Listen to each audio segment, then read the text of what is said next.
Well, I'm going to go ahead and get us started just to kind of in the interest of everyone's time. So welcome to the Missouri Open Door Monthly Workshop. Talking today about assistive technology for social and recreational activities.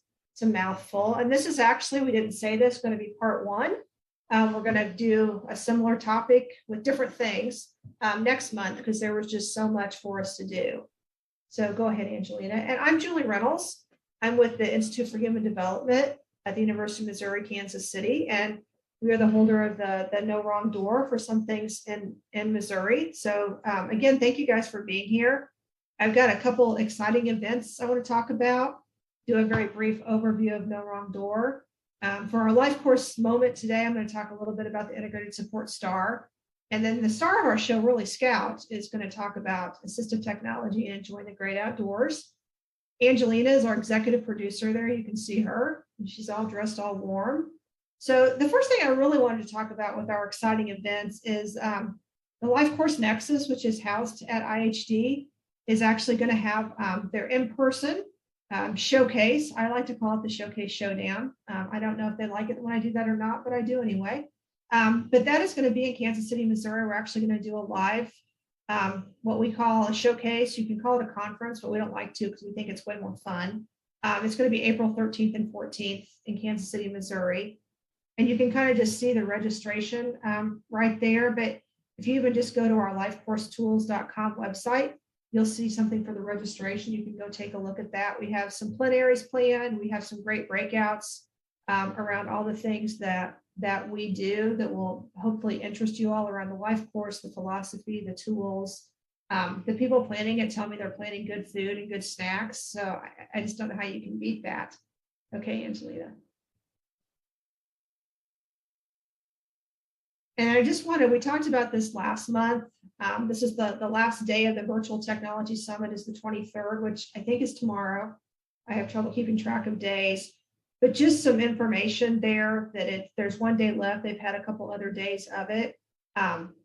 So just kind of some information there. And we'll send out the updates, or I can drop the information in the chat when I get done talking. So go ahead, Angelina. Then the last one that we talked about last week too, is the Employment Pro Day 2022. And you'll see some good information that is March 24th. And again, we'll send this out as a follow-up. But our own David Baker, who I don't know if he's joining us on the Zoom here today or not, is going to be doing that. So just to really like looking at technology to advance employment opportunities for people with disabilities. So if you don't get this and where you want to look at it, just look up and go to the Google and do Missouri APSE, APSE, and you'll be able to find some information there. Okay, great. Go ahead now. So I know for those of you who've been on before, we talk a lot about the Missouri No Wrong Door project. And really there is no such thing as, a door. But what this project is for is really to support people trying to find the right doors and the right open door to get the supports and services they need, both for, individuals who have, who are older, have disabilities, that sort of thing, and also their caregivers. So how do they find the information they need to make good decisions about their services and support? So that's really what No Wrong Door is trying to do, is really bring people together, as all of you on here, to really help us make sure that people get in the right door. Go ahead. So it's not building an infrastructure. It's really just that framework. So I just talked about to build that network. And if we look over the past couple of years, we've really brought a lot of you all in from AAA, Centers for Independent Living, those kinds of things, to partner around how we can give people better services and supports. I'm going to move to charting the life course next. So I know you guys that have been on before have heard us talk a lot about the charting the life course, but it really is a framework and a philosophy around person-centered thinking and person-centered planning for all people. It's the thought of really thinking about the person and the family in the context of their community to really figure out how we can assist them to get better, services and supports. It's also some networking. If you come to our showcase in April, you will learn more about charting the life course. And one thing I did forget to say about the showcase, there is going to be a virtual option for those of you who would don't want to come for a in-person showcase or just can't commit to the travel, we are going to have a virtual track in that. So that will be on our website as well. Go ahead. So I think we've talked about that, just some of the things that what we're trying to do around Chart of the Life course is just that continual exploration of life possibilities.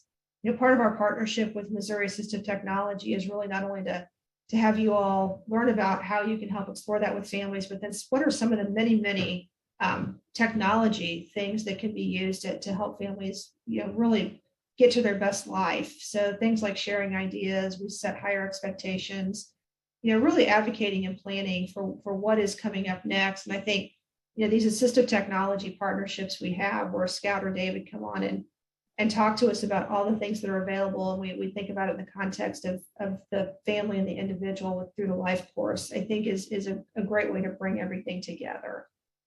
Go ahead. So today I know last month, if you all were on, Jane St. John, who is our star LifeCourser, I will never live up to Jane's abilities and knowledge, but talked a lot about the goal attainment and a little bit about the integrated support star. And I just wanted, in the context of what we're talking about today, to revisit the integrated support star a little bit. So as Scout is talking about all the many cool things he has, which there are a ton, I can't wait for you to see it, so I won't take up a ton of your time, but I just wanted to go kind of back through those integrated support stars. So go ahead, Angelina. So, I think you've seen this before, these 5 points of the star where we talk about, personal strengths and assets, which I think is one of the most important things we can talk about, not only for ourselves, but for all the people we support. We never seem to, it seems like in our world, people, you don't always say all the things that you do well. We tend to go to the things, well, I don't do that so well, or I'm not good at that. But it is so important for ourselves and for the people we support to really talk about all the things we have, all the strengths we have, all the things we're good at, the things we like and admire about ourselves, the things people like and admire about us. And we can start with that kind of positive strength-based approach. It makes really everything we do for ourselves and for the people we support so much better and so much more positive. So, we'll go through a couple stars more, but I think that's the favorite thing I have on this star. And I was going to say most favorite. And so one of my personal strengths might not be good grammar, but I did try and catch myself. And then you can kind of see some of the other things we really want to try and look at around relationships. Who are all those people in your life, whether it's friends, family, acquaintances, people you work with, people you socialize with, go to church with. Who are all those people you have in your life? As Scout talks about things today, you might put your fishing buddies on here. You'll know why I said that later. So we also talk about some of those eligibility specific things, where we have got one of these open door plan for the future that we'll talk about at the end, to really kind of look at where some of the funding and where some of the funding comes from for some of these things, and some of those eligibility specific things. Also, where are all the places we go in the community? As we talk today, Scout's going to talk about a lot of cool things that can be done out, kind of in the great outdoors. So, if you wanted to do a star around the social and recreational, you could list some of the places, specific parks that you find, specific things you can do out there, parks that might have some accessibility, those kind of things. So in the context of what we're talking about, it really is in relationships. Who am I going to go with, and who's going to be out, in the great outdoors with me, and where am I going to go? And then, of course, technology is what we're talking about today. And if you wanted to pull out a blank star, or even just the information, you don't have to have the star. There's a lot of things Scout's going to talk about today you can pull all together, in a star about, if you do, I'm going to keep going to fishing because I'm fascinated by it. What are all your technology things that Scout has brought up today for fishing, and where are all the places you can go fish? Who's going to take you fishing? And then what are some of your abilities? One of my personal strengths around fishing would be that I'm not afraid of worms, so I can put a worm on a hook. So, all right, go ahead to that next one, Angelina. And these are I just want a reminder, and Jane talked about this last time. First of all, don't ever get caught up in the form or the format or how things are done. But if you ever just need ideas, you can see we have all these different starter stars. I kind of put the healthy living up again and the community living. You can easily do a star that just says, recreation or the specific you want to do. But just always go to our lifecoursetools.com website and you can find all of this really great information. Go ahead. And then I just kind of put the social and spirituality one up here to kind of show there's different domains and things we talk about. And again, that center of that star can be anything that you want it to be. So just as today we're talking about, I'm going to keep calling it the great outdoors because it makes me happy. You know, what are all the things that we just kind of talked about that you can put in that you have for the great outdoors? Okay, go ahead. And then I just have a blank star. So you can see that it's very easy just to fill the blank star out. So you might just sit there today and just as you're listening to Scout, jot down some things about the technology he's talking about. You don't need the form, you don't need the actual star, even though it is pretty. You know, who are the community, what communities you're going to go to use some of these technology tools, and who are the people that are going to go there with you. Last one for me, I think. And then this is just, I show this split star. It's one of my favorite things to really talk about what you have now. So, you know, what are my personal strengths now? What technology do I have now?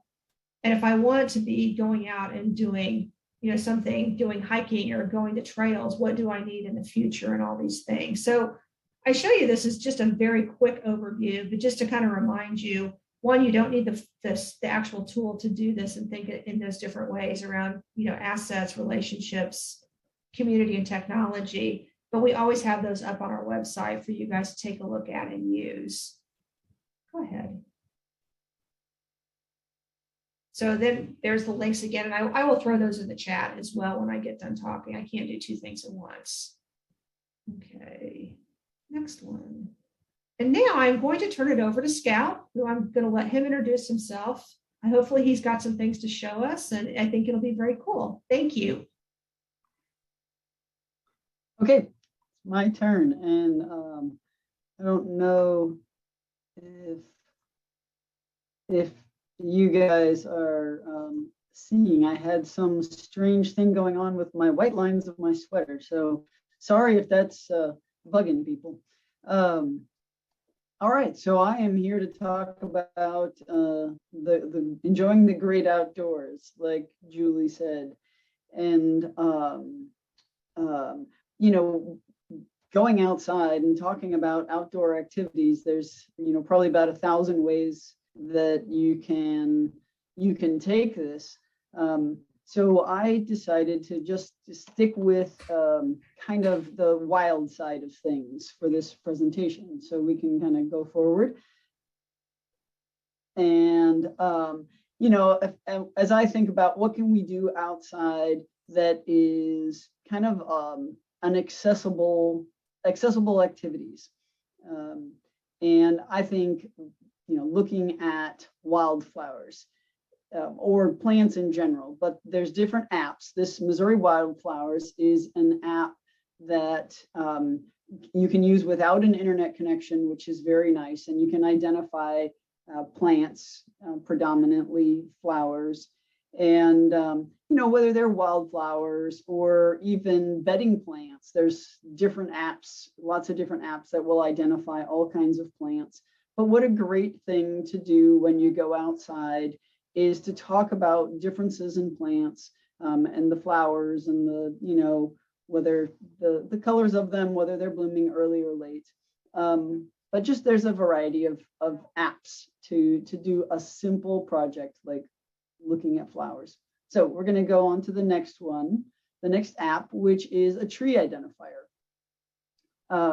Also a really handy thing. I think that there's plenty of folks that, you know, probably know about identifying trees by their leaves, but, you know, you can also identify trees by their shapes and their bark and the way the leaves come off the branches. I mean, there's just all kinds of things, all kinds of ways to identify trees. It really can just facilitate a lot of conversation if you happen to be interested in these kinds of things, which maybe I'm maybe too interested in these kinds of things.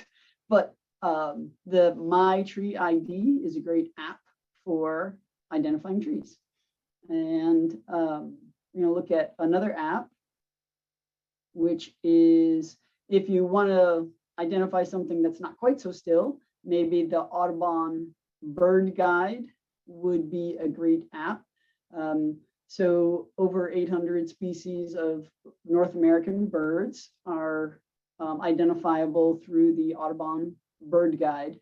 And, I actually didn't check the first two, but this app, and then we'll talk about one more. These apps are work with VoiceOver, which is a way to use your iPhone if you don't. VoiceOver is specific to iPhones, but these apps do work with any kind of voice options on smartphones, which is great. So I'm going to look at, so if you're looking at these apps, we'll go to the next slide. You might be working with somebody who wants to take pictures of flowers or trees or birds. And if somebody doesn't have access or can't use a standard camera, a switch adapted camera might be a great option. So there are different styles. You can use a standard camera, and RJ Cooper has a way to adapt that, or you can buy a switch adapted camera from BJ Live.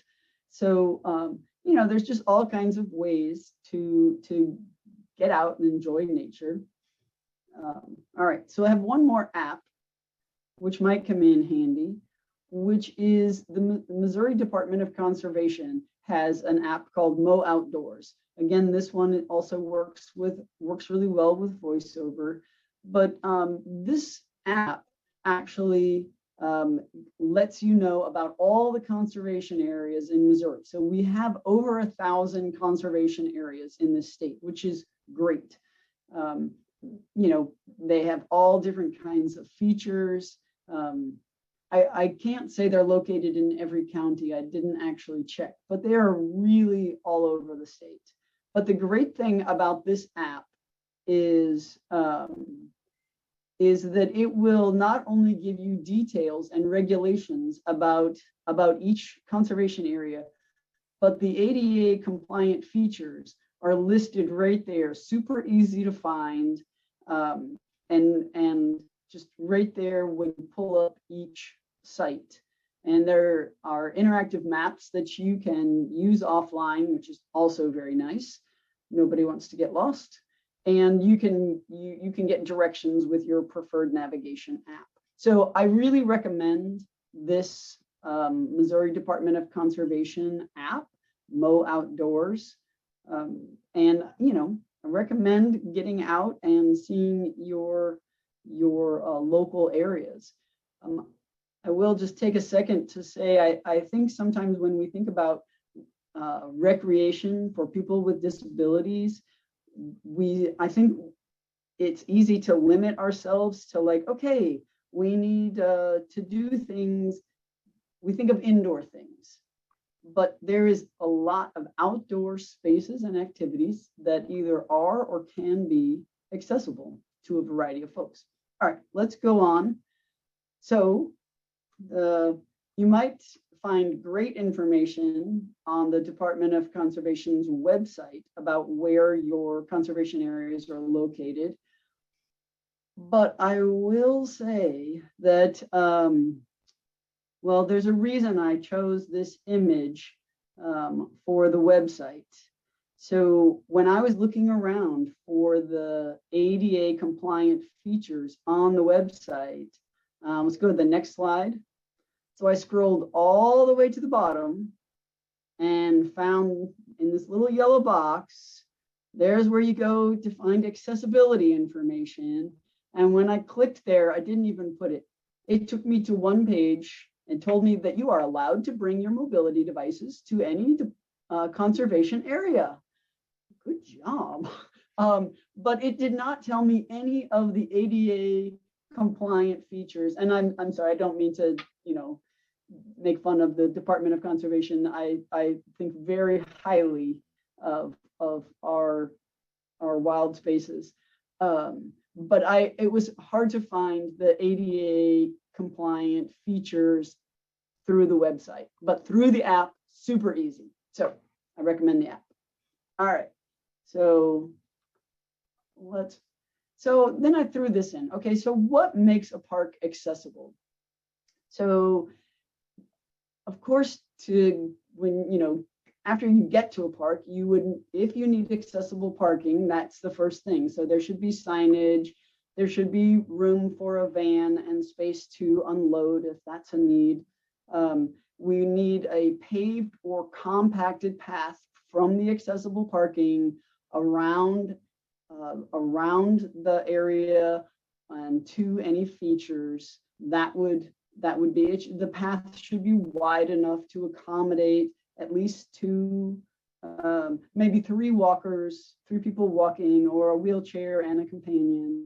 Your amenities should either be at varying heights or be accessible for a wheelchair. Tables should have at least one open side, and playground equipment would have a low entry steps, a variety of activities that don't require climbing, and there may be other features. But whether or not any particular park has any of these things only matters if you need them. So, so for me, if you are on this call and if you are thinking about like who you might go out into the community with, it's really their needs that you need to keep in mind. And so looking at finding out the specifics of any area, whether it's a playground or a conservation area, will it meet your needs or your family members' needs or your clients' needs? Really sometimes just takes a visit or digging around for some information through an app or the website. All right, and so there is a couple of places. Accessibleplayground.net does have a list of accessible playgrounds. It is not a comprehensive list by any means, and disabled accessible outdoors is another area where you can locate information about accessible outdoor areas. All right. So Julie was talking about fishing. So I looked up fishing. I myself do not fish, but I started looking it up, and I only did one slide of fishing, but man, there's a lot of information about accessible fishing gear. So, and like I wrote on here, there are so many options. So there's a picture here of a wrist support that would hold the fishing pole so that it doesn't take as much grip to hold the fishing pole. And then down below, I put a few things like a knot tool, a knot tying tool, and that is like, I can't quite see, but it's like $40. So a lot of this equipment is not very expensive. The belt that will support the fishing pole, and that one's under $25. But what a great option for folks. A reel handle that's only $20, but then there's also an electric reel that's over $500. But for folks where fishing is their joy, what a great option to be able to give that hobby, sport, whatever it is to them, back with an electric reel or something of that nature. I suppose there's probably more we could talk about with fishing, but kind of like Julie was saying earlier, it's not just about getting out and fishing. It's also about either enjoying things that maybe you've once done, trying something new, connecting with your community of friends that might really love to fish. I mean, there are really lots of ways that getting out in the outdoors really fully supports the whole person and not just their recreational wants or needs. somebody is putting in the chat, do we have any fishing equipment? We unfortunately do not have any adaptive fishing equipment. If there's something specific, you can email me, because we have a center that may have some adaptive equipment that I could borrow. So feel free to talk with me afterwards about it. And I will say this, if I had 20 people asking about some adaptive fishing equipment, we might then get some in our lending library. All right, so hunting, a whole nother thing. So this is a bit of an odd setup, but I put it on here. So this is model, it's Be Adaptive model HQ100. All right, so it is a support for a high-level quad. So a high-level quad, for those of you who don't work with people with quadriplegia, would be somebody with no use of their arms or hands. And, you know, often a car accident or something like that could result in being a high-level quad. But if hunting is what you love, imagine being able to do that using your chin, your breath. So, you know, there are companies out there like Be Adaptive that have equipment that you can operate a gun and even adjust it with just your breath and chin movement. So I just put that in there, just kind of just to kind of show what equipment is out there. Not that most of us will be running out to get one of these Be Adaptive model HQ100s.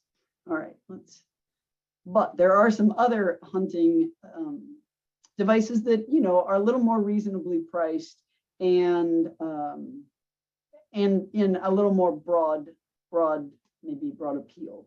So the one on the left is a scope. So instead of a standard scope, this is an electronic scope that has a magnifier on it. So if you have vision loss but still love to hunt, obviously you want to see what you're shooting at. So this electronic scope can help brighten and magnify what you're looking at. I cropped the picture. They're looking out a window, a snowy, snow-covered window, and there's a tree there. So it looks a little strange, but that's what the image is on that camera. The one on the middle is just a gun mount. So this is something you could mount this to a wheelchair. The individual would still need to have hand control to use the trigger on this gun, but they wouldn't have to hold the gun. So if they had weakness in their arms, but could still shoot, they could use a mount like this. There's a bipod in the middle, so not a tripod, but just a two-legged stand. So again, if somebody maybe has a tremor or weakness, this little stand would be easy to take out and carry with them. And the gun just would attach on there pretty simply. And you could also attach a camera on here. So do keep that in mind. There are lots of things that don't have to just be used for hunting. But you know, whether you're attaching a camera or a gun, this is a way to steady something and support so individuals can keep doing those kinds of activities. The scope is a self-adjusting scope. So like if there's a bit of a tremor or something like that, it keeps the image rather still. Now this was very pricey, and I don't expect that most of us, I don't expect to ever have this in our inventory, but kind of an interesting idea. And then down below is another trigger, basically a sip and puff activated trigger for a rifle. So it's just a little bit of a close-up of that. So lots of variety in hunting and fishing options for getting out for people. All right. So, oh, and here's one I do like. I mean, this is something I do participate in is camping. So I wanted to show, there's all kinds of tents, but I wanted to show some wheelchair accessible. Well, actually, it's both the same model, a wheelchair accessible tent. So this you can see, somebody could, go in easily. There's very little at the bottom for the wheelchair to roll over. There's room outside. And because if you think about if you're going camping in a wheelchair, one of the activities you have to do is go from where you're sleeping into your chair. Most tents, you would have to do that outside of the tent. This one, you can take your chair inside into that little chamber and transfer into your chair and get your raincoat on under cover. So because sometimes, let's face it, we go camping and it rains. So I really like that area. I have watched coworkers get out of their car, assemble their wheelchairs and transfer into then a wet wheelchair in the rain. And, it's just looks all kinds of miserable. So this feature really appealed to me, having that room where your chair could be in case it rains. Okay, and then also having it be high enough that if you do need a bed off the ground to have that level transfer from your chair to the bed, that's actually an option in this kind of tent. So other things that you could do for tents is if you're familiar with flagging tape, you'd see it along the road. You could tie flagging tape onto the zippers so that, tents always have two zippers, and, it's hard enough with vision to find out where the heck the zippers are located. So if you had flagging tape on your zippers, you would always know where to find that zipper, even if you had vision loss. Or for somebody even with a cognitive impairment, it would make more sense to go to where that flagging tape is to unzip your tent to get in and out. And it might help you remember to zip it up when you leave. So different things that can be done to make camping. I'm sorry, I can't do anything about the bugs, but we are in Missouri. Okay, so this whole time has been about, I actually moved the slide, but didn't update anybody. This whole thing has been about outdoor recreation, and I kind of left this slide in because I think it's really cool. So I'll probably talk about it again sometime. But going to the movies. So this is our commercial break from our great outdoors. Because going to the movies, there's lots of ways that it can be more accessible, like assistive listening devices. So lots of movie theaters have something you just have to ask up front, tell them which movie you're going to, get a device, and it can be paired to the room and amplify all the sound coming out of the speakers. Some movie theaters also have options for closed captioning. So this device in the middle here would sit in the drink holder and display all the spoken words, might even display the sounds like closed captioning can often do. The next picture all the way to the right talks about audio description and assistive listening. So audio description is basically a way to talk through the action of the movie. So if you have vision loss, so maybe you can hear all the dialogue and know what's going on, but when there's, somebody playing cards at a table and they're not talking, especially if it's in maybe a bar, it's a dimly lit scene, there's no way for somebody with significant vision loss to know what's going on. So audio description would just be a simple line that would be played into the listening device that would say, 4 individuals playing cards at a table, one looking very agitated, something to that effect, so that that person can stay engaged with the movie outside of dialogue. There are also sensory-friendly films. And so you'd have to just call the theater and call around to find a theater that would have sensory-friendly films. And they'll do things like leave the lights on and let people walk around. And, it would not be uncommon for someone to be talking or to make some noises during the film, and that would all be more welcomed at a sensory-friendly film. So there's our short break from the outside. So we're going to talk about just some equipment for outside. In my mind, if you are going outside and you have vision loss, what you want is to be seen. It's great if you see others, but it's more important if the other guy is bigger, like a car, that they see you. So go all the way to the right, having the high vis vest is always very important when you're out for any of us. All the way to the left, this is a headlamp with a light both in front and in back. I could only show one view, but it has both the view front and back. And then in the middle is a white cane.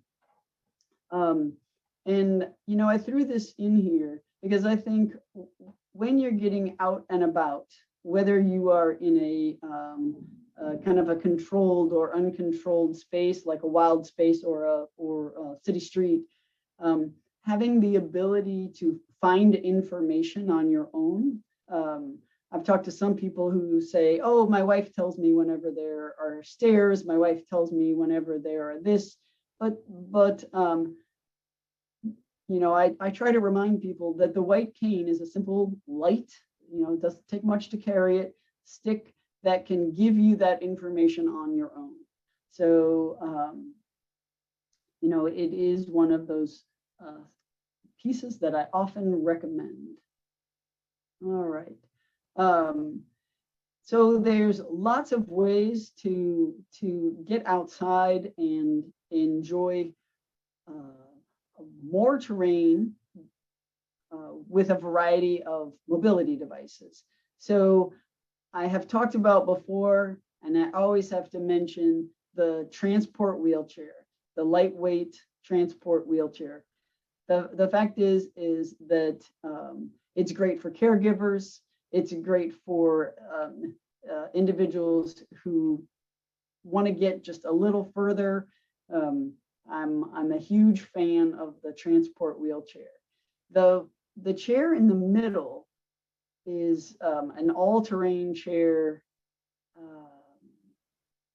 I forgot what it's called now, and I can't read it on the slide, but it's a super cool chair. The 2 poles coming up are actually how you move the chair.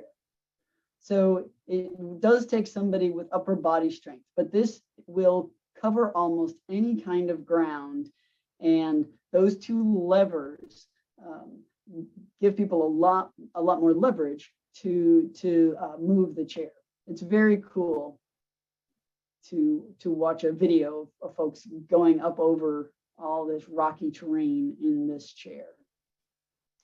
And then there's also wheelchairs that are, as they say, beach ready. So kind of fat tired chairs that are, built to navigate on sand. And there's a variety of these beach kind of chairs, and I think it's just great to think about all the equipment that's out there that can really meet a need. And then earlier, there's also, like, if you wanted to go skiing or biking, there's just so many options of types of equipment that are adapted to meet specific needs. All right. And okay. So I did throw in some slide of mobility equipment, because one of the things that I also think is very cool right now is the stylish nature of equipment these days. So the large base canes on the left, there was a whole rainbow of colors. So they, come in a variety of colors. They're very packable. The large base makes them stand up on their own. So it's just a great option. The quad cane, you can't really see it in this, but the quad cane is also now coming in stylish colors. So if that's a need, there's no need to just go gray or black. You can sport all kinds of designs. The next one is a seated cane. So this actually collapses up. The seat slides up on the shaft, and so it becomes a cane, and then it slides down and becomes the seat. So it's an interesting style for somebody who has good enough mobility just to need a little support, but they also want to sit down. And then the one on the right will also collapse and become a cane. Now, it is a little odd to walk with this because it does have the 2 points at the bottom, but it is also just a seat you can carry. Maybe better a seat you carry than a cane, but it can be used a bit like a cane. So lots of options. It's not just, it's not just your grandfather's cane anymore. All right. Oh, and then there another support for getting out. So we talked about some things in the beginning which are good activities to do, but there's a couple of apps. I'll start with the red panic button app, because this is just an app, and when you download this, it is a way to connect to somebody kind of like an emergency on an emergency level.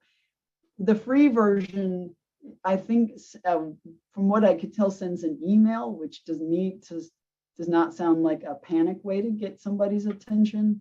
But the paid version does, I think, send a text.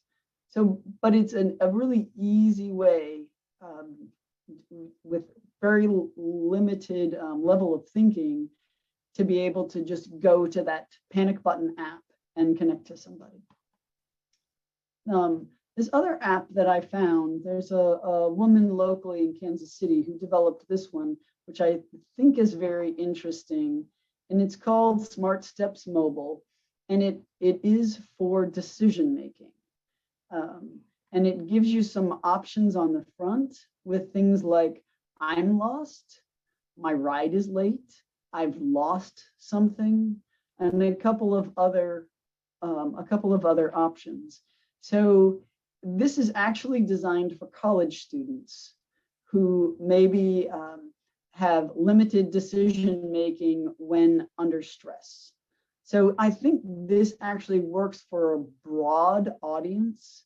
And if you're supporting somebody who wants to get out into the community, and maybe wants to go on their own, but somebody, their support team might be a little hesitant, an app like this might actually bring people a little more confidence that the individual could get out and do this on their own.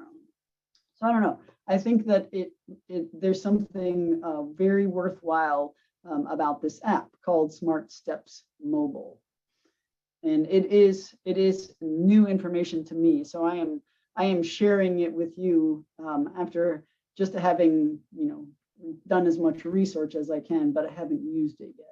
I just found out about it. All right. And I think that's all I have today. Yeah, I did. There's one more thing I wanted to show when I was talking about the low vision. I just wanted to kind of throw this out there. There's a WeWalk cane that is a cane that's designed for blind individuals or low vision individuals that has a companion app and will tell you your navigation turn by turn. So it's a cool device that tells you directions by clock. So you go to 10 o'clock and go 80 feet. And then after you get to that 80 feet, it will tell you turn to 3 o'clock and go 40 feet. But it will use your navigation app, but direct you with clock directions. And there's all kinds of equipment out there, all kinds of fun stuff. But now we are on to our open door workshops for 2022.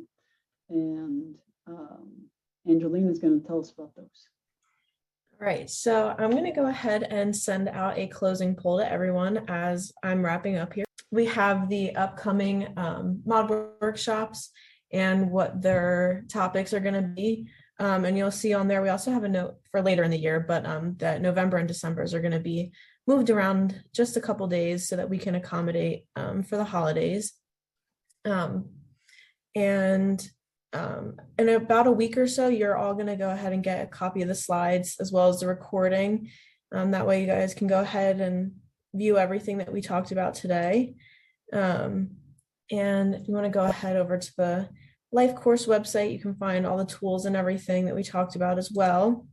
And if you have any questions about LifeCourse, you can reach out to Julie or I. You get all the emails from me, so I'm sure my email's very easily accessible. And any questions for Missouri Assistive Technology, you can go ahead and reach out to Scout. And thank you all for coming today. Yeah, if you have any questions now or later, we still have a couple minutes. If anybody has any questions, they want to pop on their mic and ask, that's fine. And if you have something that, I know we have a whole list, but if there's something you'd like us to cover, please don't hesitate to reach out. You can just reach out to Angelina. Just let us know. We'd be happy to hear what you want to hear about, or we'll just keep talking about stuff.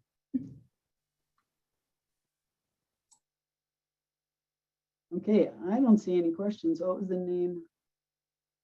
Oh, so I was talking about, Janet asked what was the name of the resource that gives clock directions. It's the We Walk cane, and we don't have one yet, but I am hopeful that we will get one.